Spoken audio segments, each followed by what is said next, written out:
CCN news में आज हमारे साथ बातचीत करने के लिए हमारे साथ मौजूद हैं स्टूडियो में राजकीय जूनियर हाई स्कूल अमतौड़ा में प्रधानाध्यापक और जूनियर हाई स्कूल शिक्षक संघ के जिलाध्यक्ष शरण सिंह बघरी जी। आज हम इनसे बातचीत करके जानेंगे कि सरकारी स्कूल के ये लॉकडाउन अवधि में कोरोना महामारी के इस दौर में कैसे सरकारी स्कूलों के बच्चे तैयारी कर रहे हैं, क्योंकि पब्लिक स्कूलों के बच्चे तो काफ़ी एडवांस हैं, काफ़ी एडवांस तैयारी उनकी रहती है। तो सरकारी स्कूलों के बच्चे किस तरह से तैयारी कर रहे हैं, किस तरह से अपनी पाठ्यक्रम के टच में हैं। सर पहले तो स्वागत है सर आपका हमारे चैनल पे। सर बहुत बहुत धन्यवाद, नमस्कार जी पांडे जी आपका। जी थैंक यू सर। मैं ये जानना चाहता कि अभी पूरे विश्व में एक वैश्विक महामारी है, कोरोना महामारी से पूरी दुनिया जूझ रही है। तो इस अवधि में लॉकडाउन चला हुआ है देश में, पिछले 1.5 महीने से पूरे स्कूल बंद हैं, हमारे सभी कुछ बंद है। तो ऐसी स्थिति में आपके सरकारी स्कूलों के बच्चे किस तरह से तैयारी कर रहे हैं? सबसे पहले तो मैं ये बताता हूँ पांडे जी कि शुरुआत में हमें, क्योंकि बच्चे जो हैं वो जो कंटिन्यूइंग जो एजुकेशन दी जा रही थी, बच्चों को शिक्षा दी जा रही थी स्कूलों में, उससे हमारे बच्चे वंचित न रहे। अब हमने देखा कि पब्लिक स्कूलों में तो सारी सुविधाएं भी हैं और उनके अभिभावकों के पास काफ़ी संसाधन भी हैं और उनके द्वारा जो है स्कूलों के द्वारा ऑनलाइन व्यवस्था की गई थी। तो इसको देखते हुए और कुछ हमारे विभाग के उच्चाधिकारियों के द्वारा भी निर्देश दिए गए थे। उनके निर्देश के आधार पर हमने भी जो है ऑनलाइन जो टीचिंग है उसका शुभारंभ किया था।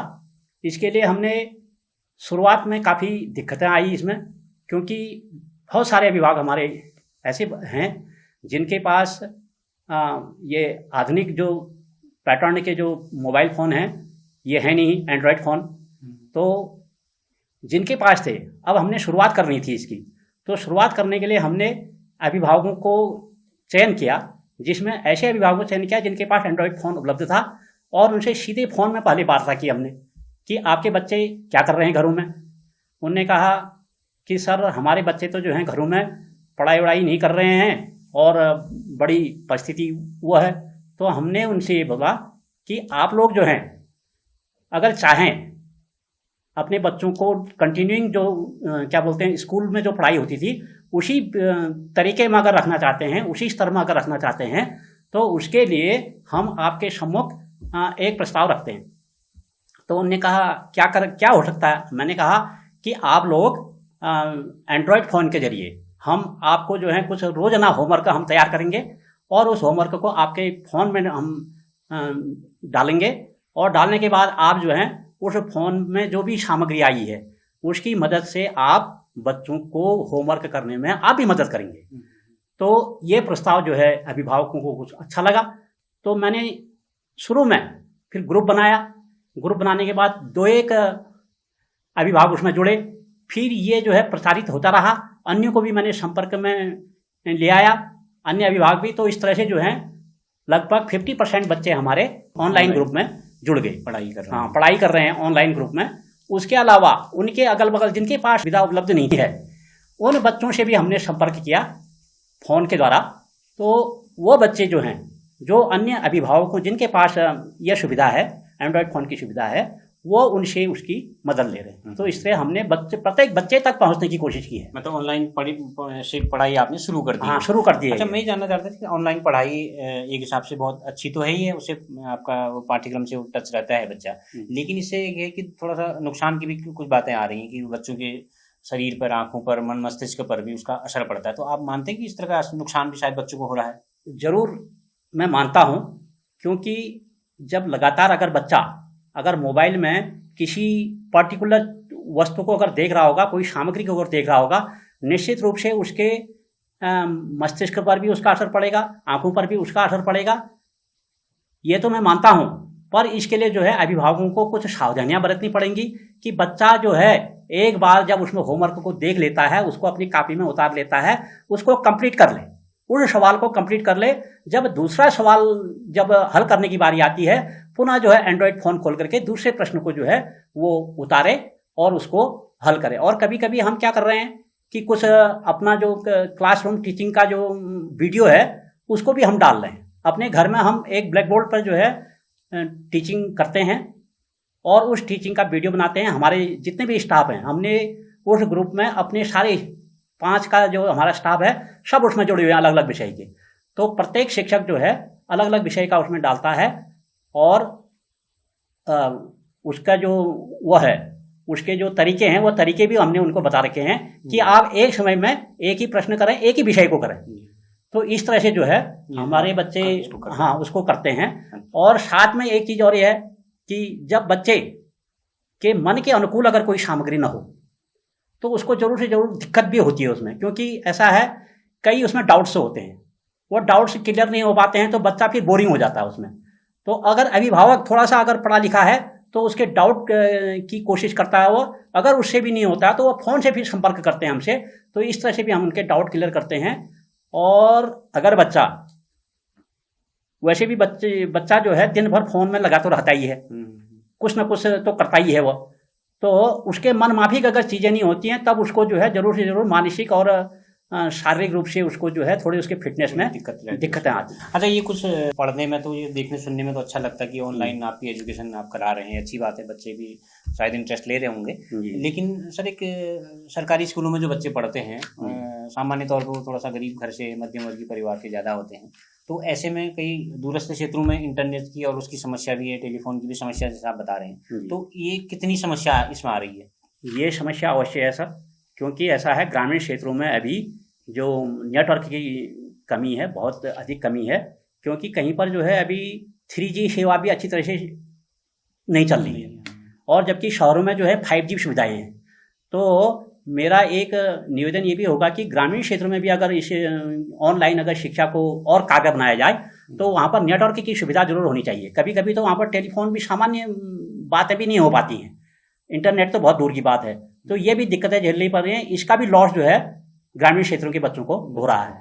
अच्छा, बच्चों की शारीरिक फिटनेस के लिहाज से आप कितना उसको मानते हैं? क्या सुझाव बच्चों को देंगे कि शारीरिक फिट बने रहने के लिए, जब शारीरिक दिक्कतें आ रही हैं उनको दूर करने के लिए कोई ऐसा अगर फॉर्मूला आपके पास हो तो बच्चों को आप शेयर करेंगे? शारीरिक फिटनेस के लिए भी हमने सबसे पहले तो ऐसा है कि दैनिक जीवन जो हमारा है छात्र का है वो एक सिस्टमेटिक होना चाहिए।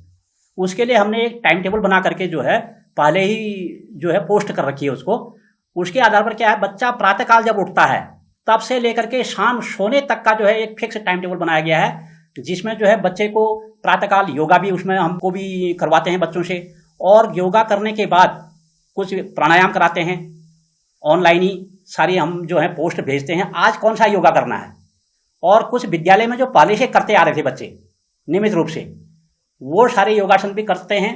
और साथ में आनंदम जो एक चला है विद्यालयों में, आनंदम कार्यशाला हमने की थी, उसके आधार पर जो है प्रत्येक बच्चे के अंदर आनंद की अनुभूति हो उसके लिए, और उसके अंदर जो देखने की क्षमता है और जो सुनने की दक्षता है वो बच्चे में बढ़े, उसके लिए भी हमने जो है कुछ अभ्यास कराए थे, उसको भी हम जो है नित्य पोस्ट करते हैं। उस टाइम टेबल में वो है, तो टाइम टेबल के अनुसार कुछ बच्चे तो ऐसा है कि बिल्कुल टाइम टेबल के अनुसार उनके लिए आर्ट का विषय भी रखा हुआ है, जिसमें जब थक जाता है, गणित से थक जाता है तो चित्रकला भी करता है, संगीत भी उसमें हमने शुमार कर रखा है। तो विविध किस्म के और कहानी, कविता, कुछ जो है चुटकुले भी हम समय समय पर उसमें भेजते हैं, जिससे बच्चा जो है चुटकुला पढ़ करके उससे भी जो है कुछ आनंद का कुछ मनोरंजन हो जाए उसका।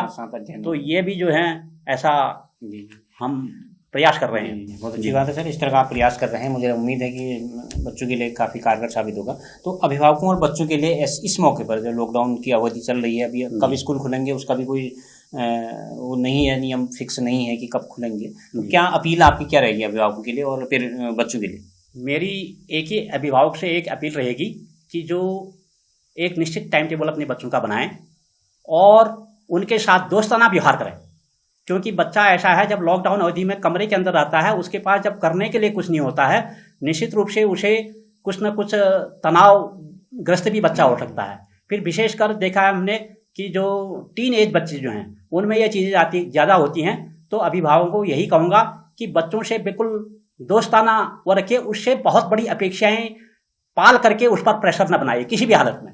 उसको जो है जो भी आप पढ़ाते हैं, जो भी विद्यालय जो भी सामग्री भेजता है, उसको इस ढंग से कराएं, खेल खेल में कराएं और बड़े प्यार से कराएं, और उसके इच्छा के अनुसार जब उसकी जो करने की इच्छा है वो उसमें सहयोग करें। अगर उसको इसमें पढ़ने का इच्छा नहीं हो रही है, उसकी इच्छा हो रही कि मैं कोई वाद्य यंत्र बजाऊं या कोई गाना गाऊं या कोई डांस करूं या कोई कला बनाऊं, तो उसमें जो है अभिभावक को पूरा बच्चे का सहयोग करना है। अगर अभिभावक अगर सहयोग नहीं करेगा, निश्चित रूप से उसके अंदर एक तो वैसे ही तनाव है, फिर स्कूल से जो होमवर्क दिया जा रहा है हो सकता है उसका भी तनाव हो, और अभिभावक का भी अगर दबाव होगा तो उससे जो है उसकी मानसिक स्थिति सही नहीं हो पाएगी बच्चे की। बच्चे पर दबाव पड़ेगा, तो बच्चे को जो है अपना फ्रेंड बना करके उनसे काम लेना है, काम लिया जाए। बहुत बहुत धन्यवाद सर, आप हमारे स्टूडियो में आए, हमें समय दिया, इसके लिए बहुत बहुत धन्यवाद। धन्यवाद आपका बहुत बहुत। तो आप थे हमारे साथ जूनियर हाई स्कूल शिक्षक संघ के जिलाध्यक्ष चरण सिंह बघरी जी, जो कि राजकीय जूनियर हाई स्कूल अमतौड़ा में प्रधानाध्यापक के पद पर भी कार्यरत हैं। तो आपने बताया कि किस तरीके से लॉकडाउन अवधि में सरकारी स्कूलों में बच्चे शिक्षण कार्य कर रहे हैं, किस तरह से शिक्षक उनको गाइड कर रहे हैं। तो उनकी एक लोगों से यही अपील है, अभिभावकों से यही अपील है कि बच्चों के साथ एक दोस्ताना किस्म का व्यवहार रखें, उसको मनोरंजन के भी काफ़ी अवसर दें, घर के भीतर ही उसको पढ़ाई का वातावरण पैदा करें। तो इस हिसाब से अगर ऐसा किया जाए तो शायद हमारे सरकारी स्कूलों के बच्चे भी पब्लिक स्कूलों के बच्चे के साथ कम्पीट कर सकेंगे। CCN न्यूज़ के लिए सुष्मिता थापा के साथ मैं सुरेश पांडे।